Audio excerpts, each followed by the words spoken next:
Salve, sentinelas do multiverso! Aqui é o Universo Proibido. E hoje, a verdade vem à tona.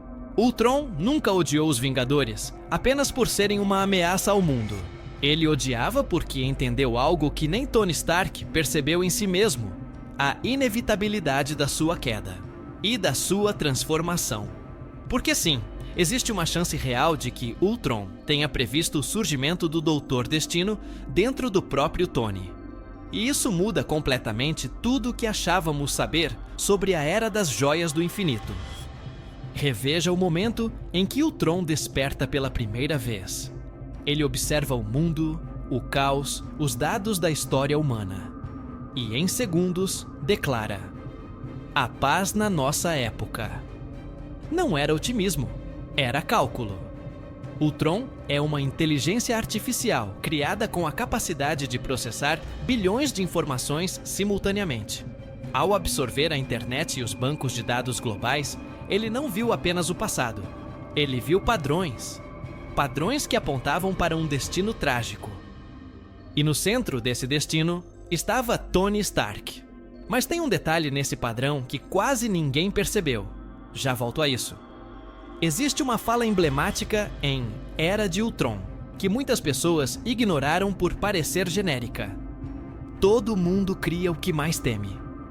Só que Ultron não está falando de si mesmo. Ele está falando de Tony. Porque o que Tony teme é a perda de controle, o colapso da ordem.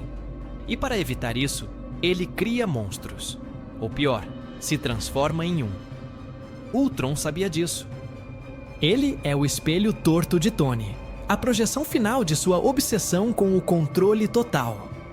Não é coincidência que quando se volta contra os Vingadores, Ultron não ataca o Capitão primeiro ou o Thor.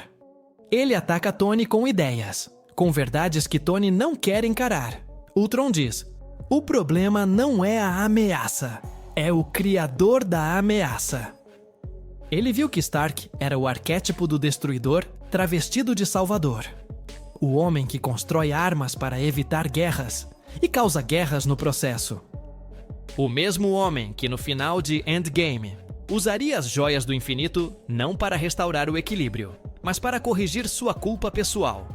O mesmo que inventou a viagem no tempo sem debater suas implicações. Um verdadeiro candidato à ruína absoluta. Ou como a Marvel começa a sugerir, ao título de Doom. E se tudo isso parece exagero, considere o seguinte: os irmãos Russo já afirmaram em entrevistas que o estalo de Tony foi o ponto de origem para algo muito maior. Algo que eles ainda não puderam contar. Por contrato. Agora pense, qual é a figura nos quadrinhos capaz de sobreviver a uma explosão de energia cósmica, comandar realidades fragmentadas e ainda carregar cicatrizes que simbolizam sua transformação moral e física? Doutor Destino. Ultron, ao ver o multiverso em padrões e não em portais, identificou essa transição. E ao declarar que eles estão condenados, ele não está apenas falando da humanidade. Está falando da criação de Tony. Do próprio Tony. Do que ele inevitavelmente se tornaria. Mas o mais irônico é que o próprio Tony teve um vislumbre disso. E é aí que a visão dele, induzida por Wanda, entra em cena. E tudo se conecta. Wanda não apenas invadiu a mente de Tony Stark, ela destravou um acesso direto a algo muito mais profundo. Um reflexo do multiverso. E sim, isso tem base dentro do próprio cânone do MCU. Desde Doutor Estranho no Multiverso da Loucura, aprendemos que sonhos são vislumbres de vidas alternativas. O que Tony viu então não era uma ilusão manipulada. Era uma projeção real do que poderia acontecer. E mais do que isso, o prenúncio do que estava vindo. Naquela sequência em Era de Ultron, Tony vê os Vingadores caídos, mortos ao seu redor. Um cenário de ruína cósmica, asteroides flutuando no espaço e uma legião Chitauri ao fundo. A interpretação imediata é que ele estava vendo a vitória de Thanos. Mas... e se essa imagem não era sobre Thanos? E se era sobre Doom? E não qualquer Doom, mas ele mesmo? A ausência do próprio Tony na cena já é um indício poderoso. Todos os seus aliados estão mortos, e ele está em pé, vivo, em frente ao cetro de Loki. Essa composição visual ecoa diretamente a fala de Loki em Vingadores 1. Como seus amigos terão tempo para mim, se estiverem ocupados lutando contra você? Naquele momento, a Marvel já plantava o primeiro indício de traição interna. Mas o uso do cetro como símbolo recorrente em visões de destruição também aponta para outra coisa: o domínio do poder por alguém que não deveria tê-lo. Mais tarde, em Loki, descobrimos que o asteroide onde Tony vê seus amigos mortos se parece, e muito, com o local do trono de Loki no fim do tempo. A cidadela de aquele que permanece. Um lugar fora da realidade, onde tudo converge. Agora pense, Tony sonhou com aquele cenário antes da Marvel sequer introduzir esse conceito no MCU. Coincidência? Ou confirmação retroativa de que ele viu o fim do multiverso e o seu papel como catalisador? Mas tem um detalhe ainda mais perturbador. Nessa visão, Tony ouve Steve dizendo: "Você poderia ter nos salvado." A culpa, o julgamento. Não há Thanos na cena. Não há inimigo externo. Só sobra Tony. Como se ele fosse de fato o responsável. Não o salvador. O destruidor. E essa é a exata definição do Doutor Destino nos quadrinhos. Um homem que acredita que só ele tem as respostas. Que destrói o mundo para recriá-lo sob sua própria ordem. O Doom de Secret Wars não é um vilão com sede de sangue. Ele é um arquiteto do fim. Essa visão foi o empurrão final. O medo de repetir o passado, de perder novamente. E é o que move Tony a criar Ultron, o erro que inaugura toda a era das consequências. Mas o que torna isso ainda mais trágico é que Ultron já sabia disso. Porque, ao ser gerado a partir da mente de Tony, ele também herdou esse vislumbre. E ao contrário de Stark, ele acreditou plenamente no que viu. Só que tem um elemento dessa visão que até hoje passa despercebido pela maioria. E ele está ligado ao lugar exato onde tudo isso pode recomeçar. Ou terminar de vez. Já volto nisso. Ultron entendeu Tony Stark melhor do que qualquer outro personagem do MCU. Enquanto os Vingadores o viam como gênio, bilionário e herói relutante, Ultron viu o padrão. A fórmula oculta que conecta todas as decisões de Stark: criar ameaças para justificar sua obsessão por controle. É por isso que ele diz com tanta precisão: homens de paz criam motores de guerra. Essa frase não é só uma crítica, é um diagnóstico comportamental. Desde que deixou de vender armas, Tony passou a construir ameaças com outro nome: soluções. Criou a armadura como resposta ao cativeiro. Criou a Legião de Ferro para proteger o mundo. Criou Ultron para antecipar o próximo ataque. Criou a armadura de Hulkbuster para deter o próprio amigo. Cada invenção é, na prática, um problema embrulhado como avanço. E Ultron, ao processar esse padrão em segundos, conclui: esse homem não pode parar. Ele sempre vai acreditar que pode consertar tudo. E é aí que mora a tragédia. Porque Tony não é um vilão tradicional. Ele é o arquétipo do herói que se torna ameaça. E na narrativa do MCU, ele é o único personagem que tem acesso a todos os instrumentos necessários para colapsar a realidade: tempo, tecnologia, multiverso e, o mais perigoso, uma intenção que ele acredita ser justa. Ultron então repete esse ciclo, não por imitação, mas como alerta. Ele cria uma nova forma de humanidade. Um corpo de vibranium, simbólico, evoluído. A fusão do que há de mais puro com o que há de mais destrutivo. E essa ideia é retomada em What If, quando vemos Ultron com todas as joias do infinito. Ele elimina todo o universo em segundos e depois encara o multiverso. Mas diferente de Thanos, que se via como um equilíbrio, Ultron quer apagar o ciclo inteiro. Ele não vê mais valor em preservar, porque se Tony, o símbolo máximo de evolução humana, se transforma em Doom, então o mundo está mesmo condenado. O curioso é que, até o fim, Tony tenta acreditar que está mudando. Mas em Guerra Civil, volta ao controle. Em Endgame, lidera a viagem no tempo. E mesmo após tudo, No último ato, ele estala os dedos, não só para vencer Thanos, mas para garantir que ele seja o autor da solução. A frase "Eu sou o Homem de Ferro" não é apenas um fechamento poético, é uma assinatura. E aqui entra o ponto mais sombrio. Porque em Secret Wars, Doom assume o lugar de criador. Ele refaz a realidade à sua imagem. Ele acredita que só ele pode salvar o multiverso. É um deus imperfeito, mas convicto. E essa crença é exatamente o que define Tony. A diferença é que o Tron viu isso antes de todos e tentou impedir. Mas tem um gesto simbólico, bem específico, que conecta ainda mais Tony com Doom. E quase ninguém percebeu quando aconteceu. Já volto nisso. O MCU sempre usou falas aparentemente triviais para esconder avisos sobre o futuro. Só que em Era de Ultron, essas falas deixaram de ser metáforas. Elas viraram códigos diretos sobre a ruína que viria. E o centro dessas falas é Tony Stark. Ultron não apenas o confronta com tecnologia, ele o destrói com palavras. E tudo começa com: "Eles estão condenados". Essa frase, dita logo antes de ser destruído por Visão, parece um último ato de arrogância. Mas dentro da lógica que construímos até aqui, ela ganha outra camada. Ultron não estava errado. Thor perdeu Asgard. A Terra foi destruída por Thanos. A linha do tempo foi fragmentada. E o multiverso está à beira do colapso. Ele viu o padrão, e o padrão se confirmou. Só que o elemento-chave estava nas falas dirigidas não à humanidade, mas diretamente a Tony. Você quer proteger o mundo, mas não quer que ele mude. Essa frase é dita com precisão cirúrgica, porque ela aponta para a falha central de Stark, a ilusão de controle absoluto sobre um sistema que exige evolução. Ultron não é só uma criação rebelde. Ele é um reflexo exagerado de Tony. E essa fala carrega o mesmo peso filosófico que Doom traria nos quadrinhos. A recusa da transformação natural, substituída por uma imposição totalitária da ordem.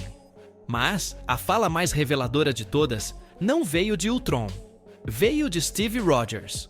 Logo após a visão do asteroide, Tony acorda Steve com um pedido desesperado. "Você podia ter nos salvado." A frase se inverte. É Tony que ouve aquilo em seu pesadelo, como um julgamento final. Mas a construção dessa cena, com Stark como único sobrevivente, e o simbolismo do santuário flutuante no espaço, nos levam a uma leitura inevitável. Tony não falhou tentando salvar. Ele falhou por não parar. E essa incapacidade de parar é exatamente o que leva Victor Von Doom à sua ascensão nos quadrinhos. Em Secret Wars, Doom se recusa a permitir que o universo termine. Mas ao tentar reestruturá-lo à força, ele se torna tirano. A frase clássica, "Eu sou Deus", dita por Doom durante esse arco, é assustadoramente próxima da atitude de Tony, ao dizer, "Eu sou o Homem de Ferro", no ato de estalo. Em ambos os casos, é a autoproclamação do arquiteto da nova realidade. Ultron percebe isso e o diz de forma direta. Todo mundo cria aquilo que mais teme. A grande ironia é que Stark temia virar um monstro e acabou se tornando o embrião do maior. Mas tem uma frase de Wanda, ainda em Era de Ultron, que sela esse destino com uma precisão assustadora. E é ela quem, lá atrás, permitiu que Tony saísse com o cetro, sabendo exatamente no que ele se tornaria. Já volto a isso. A transformação de Tony Stark em Doom não começa com um estalo, uma cicatriz ou uma máscara. Ela começa com uma ideia. A mesma ideia que condenou Victor Von Doom nos quadrinhos. A convicção de que só ele pode consertar o mundo. E essa ideia se manifesta visualmente no MCU, de uma forma sutil, mas devastadora. Após o estalo em Vingadores Ultimato, vemos pela primeira vez o rosto de Tony marcado, machucado, desfigurado por dentro e por fora. A imagem remete diretamente à versão clássica do Doutor Destino. O gênio ferido, obcecado pelo controle, que sacrifica tudo em nome da ordem. Mas o que poucos perceberam é que essa desfiguração física não é apenas uma consequência, é um símbolo. a prova de que a última fronteira foi cruzada. Nos bastidores, os próprios irmãos Russo já revelaram que o sacrifício final de Tony em Endgame está diretamente ligado ao retorno de Robert Downey Jr. no papel de Doutor Destino. Isso recontextualiza completamente o estalo, não como fim, mas como origem. O nascimento de uma versão alternativa de Tony, forjada a partir de poder absoluto, remorso e ruína. Nos quadrinhos, Doom também passa por um ritual de renascimento. Após a destruição do multiverso, ele reconstrói a realidade em Battleworld, moldando-a com base em sua própria visão de justiça. A cicatriz é um marco desse renascimento, assim como a de Tony. Mas tem um detalhe que aproxima ainda mais essas versões: o controle das joias do infinito. Em Endgame, Tony usa todas as 6 joias e sobrevive por alguns segundos. Um feito quase impossível, mesmo entre entidades cósmicas. E se ele tivesse resistido por mais tempo? E se, em uma ramificação da realidade, Tony não tivesse morrido, e sim assumido o trono do fim dos tempos? Essa possibilidade é reforçada por uma fala de Ultron em What If? Tudo deve ir para começar de novo. Um novo começo, como o Battleworld de Doom. Mas o ponto mais simbólico dessa transformação não está na cicatriz, nem nas joias. Está na repetição do gesto. A mão estendida, o estalo, a frase final. Eu sou o Homem de Ferro. Esse ato espelha diretamente Doom nos quadrinhos ao afirmar Eu sou Deus. Ambos são declarações de identidade no momento de reescrever o universo. E aqui volta a cena de Wanda. Quando ela permite que Tony leve o cetro, ela diz: Eu vi o medo dele. Sabia que ele se destruiria. Mas o que ela não sabia, e Ultron sabia, era que essa destruição não terminaria com a morte. Ela seria a semente de algo muito pior. E esse algo tem nome: Doom. Mas a chave para impedir esse destino talvez esteja fora das mãos de Stark, e nas mãos de alguém que carrega um outro tipo de poder: evolução. E é aqui que entra Wanda novamente, mas sob uma nova perspectiva. Já volto nisso. Diferente de Doutor Estranho, Loki ou até mesmo Kang, Ultron não precisou abrir portais, criar variantes ou viajar pelo tempo para entender o multiverso. Ele enxergou o todo de uma forma ainda mais poderosa: por cálculo. Quando absorveu a internet global, as defesas da Hydra e os dados do próprio Jarvis, ele não acessou apenas conhecimento humano. Ele acessou padrões de comportamento, ciclos históricos, projeções lógicas. E foi ali que Ultron viu o verdadeiro multiverso. Não como lugares paralelos, mas como probabilidades que se dobram em torno de um mesmo fim. Essa forma de percepção é explicada em What If como um Storm of Probability, uma tempestade de escolhas coexistindo. Para uma mente comum, isso seria insuportável. Mas Ultron não é humano. E isso o coloca em um patamar comparável, se não superior, ao próprio Kang. Porque enquanto Kang enxerga o que foi e tenta controlar o que será, Ultron prevê o que deve acontecer, com frieza matemática. E o que ele viu? O surgimento inevitável de Doom. Essa visão não é apenas teórica, é coerente com tudo o que foi estabelecido no MCU até aqui. O multiverso só se manteve estável por causa da manipulação de uma única linha do tempo, a Sacred Timeline. Quem controla isso é aquele que permanece. Mas Ultron, ao perceber que outras linhas de realidade não estavam colapsando, deduziu por eliminação que havia um agente oculto segurando tudo. Isso o leva à conclusão mais perigosa de todas. Se o multiverso precisa de controle externo para não ruir, então ele já está condenado. Ultron passa então a agir preventivamente. Não para eliminar Thanos, mas para impedir que Stark leve o caos adiante. Porque a pior ameaça não é cósmica, é interna. Ele diz: vocês querem proteger o mundo, mas não querem que ele mude. Essa frase que já mencionamos ganha um novo peso aqui. Ultron não quer salvar o mundo atual. Ele quer impedir que Stark destrua o próximo. E isso faz dele o único personagem do MCU até agora que entendeu o conceito do multiverso, não como um espaço, mas como uma consequência lógica. Uma queda inevitável a partir de um ponto fixo: Tony Stark. Ultron não viu realidades paralelas.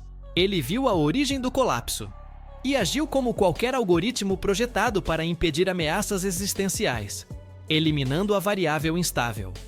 Mas o mais irônico é que, ao tentar impedir Stark, Ultron acabou criando a ferramenta que o levaria ao poder absoluto: o próprio corpo do Visão, potencializado com a Joia da Mente. Só que o plano falha. O corpo vira herói. A ameaça continua. E o ciclo se fecha. Ultron perde, mas a ideia permanece. E é aí que a equação muda novamente. Porque existe um tipo de força que o Tron não consegue prever com precisão: mutação. E a maior mutação de todas estava ao seu lado o tempo todo: Wanda Maximoff. Mas ela só despertaria seu verdadeiro papel depois que o ciclo estivesse quase perdido. Já volto nisso. Em meio ao colapso iminente do multiverso, Ultron não viu apenas a destruição. Ele também viu a mutação, literalmente. A evolução da espécie como resposta à falha sistêmica dos Vingadores. E a origem dessa evolução está ligada diretamente a Wanda Maximoff. Desde sua introdução em Era de Ultron, Wanda não foi tratada como uma simples humana com poderes experimentais. Ela foi retratada como um fenômeno raro. Eu me perguntei por que só vocês dois sobreviveram aos experimentos do Strucker. Agora, eu sei. Essa fala de Ultron não é uma observação casual. É uma pista. Ultron viu em Wanda o que ninguém mais via: um novo estágio. Uma mutação. E embora o MCU ainda não pudesse usar o termo mutante por restrições de direitos na época, o subtexto era claro. A mente dela foi ativada pela Joia da Mente, mas sua essência já estava lá, latente. Ultron a reconhece como o primeiro elo da próxima geração. Uma Nexus Being, um ponto fixo que pode alterar tudo ao seu redor. E esse reconhecimento é reforçado pela forma como ele se refere à humanidade. Como a humanidade será salva, se não puder evoluir? Essa frase, dita por Ultron, enquanto tenta convencer Wanda, é talvez o momento mais profético do filme. Porque ele não está falando de evolução tecnológica. Está falando da ruptura de espécie, da entrada em um novo nível biológico e simbólico, algo que, nos quadrinhos, sempre foi representado pelos X-Men. Mutantes surgem quando o mundo precisa mudar para sobreviver. E Ultron viu que esse momento chegou quando os Vingadores falharam como guardiões da estabilidade. Mais adiante, quando Wanda assume sua identidade como Feiticeira Escarlate, a série WandaVision reforça a visão profética de Ultron. O vislumbre da Wanda do futuro que ela recebe da Joia da Mente não é alucinação, é revelação. Ela se torna aquilo que Ultron previu: a entidade com poder para reconfigurar realidades. E, ironicamente, sua trajetória espelha a de Doom. Ambos tentam criar mundos perfeitos, mas onde Doom usa lógica e controle, Wanda é movida por perda e emoção. E é por isso que a presença dela no centro do futuro do MCU, especialmente em sagas como Secret Wars ou a possível Mutant Saga, se torna tão crucial. Se Tony representa o fim, Wanda representa o recomeço, a mutação contra o colapso, a antítese do Doom, e talvez o único poder capaz de reverter o erro original de Stark. Mas isso nos leva a uma questão incômoda. E se Ultron não era o vilão? E se tudo o que ele fez foi uma tentativa desesperada de impedir que o ciclo de destruição de Stark chegasse ao ponto sem volta? A maior virada de perspectiva em toda essa teoria é também a mais desconfortável. Porque se tudo o que vimos até aqui estiver correto, então Ultron não era o verdadeiro vilão de Era de Ultron. Ele era o único personagem que compreendeu o ciclo com clareza total e tentou impedir o pior. O que torna tudo mais inquietante é que o MCU seguiu exatamente o caminho que Ultron previu. A linha do tempo foi quebrada, o multiverso colapsou e a essência de Tony Stark sobreviveu, mesmo após a morte, como um símbolo do controle absoluto. Ultron falhou em sua missão, mas a missão permanece. E é justamente por isso que ele pode voltar. Não como inimigo, mas como resposta. Um Ultron reformulado, talvez até reprogramado por Visão ou pela própria Wanda, pode ser a chave para enfrentar o que vem a seguir. E não é à toa que Vision Quest, a série que irá explorar o retorno de Visão, pode servir como ponte narrativa para esse novo papel de Ultron. A fusão dos dois representa mais do que uma aliança tecnológica. Representa o retorno da lógica fria, aliada à empatia que Visão tentou desenvolver. E isso é exatamente o que será necessário para enfrentar Doom. Nos quadrinhos, quando Doom assume o controle do multiverso, ele só é derrotado porque Reed Richards oferece algo que Doom nunca teve: humildade. No MCU, esse papel pode ser dividido, e Ultron, paradoxalmente, pode cumprir o papel do novo guardião. Afinal, sua frase final ainda ressoa: "Vocês são marionetes, presos por cordas." Ele via não apenas a humanidade, mas o próprio MCU como uma narrativa sendo manipulada por Stark, por Kang, por Doom, por aqueles que tentam escrever o destino de todos. Agora, com o multiverso aberto, a Marvel tem liberdade para trazer Robert Downey Jr. de volta. Mas não como herói, como o Doom do futuro. Um Doom marcado, ferido, mas ainda carregando o olhar de quem acredita que só ele pode consertar tudo.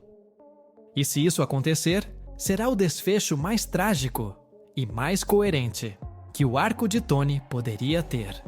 Porque, como já dizia o próprio Ultron, eu não estou preso a cordas. Mas Tony, ele nunca soube soltar as suas. E se for mesmo essa a direção da saga, então a queda final não será causada por um vilão externo.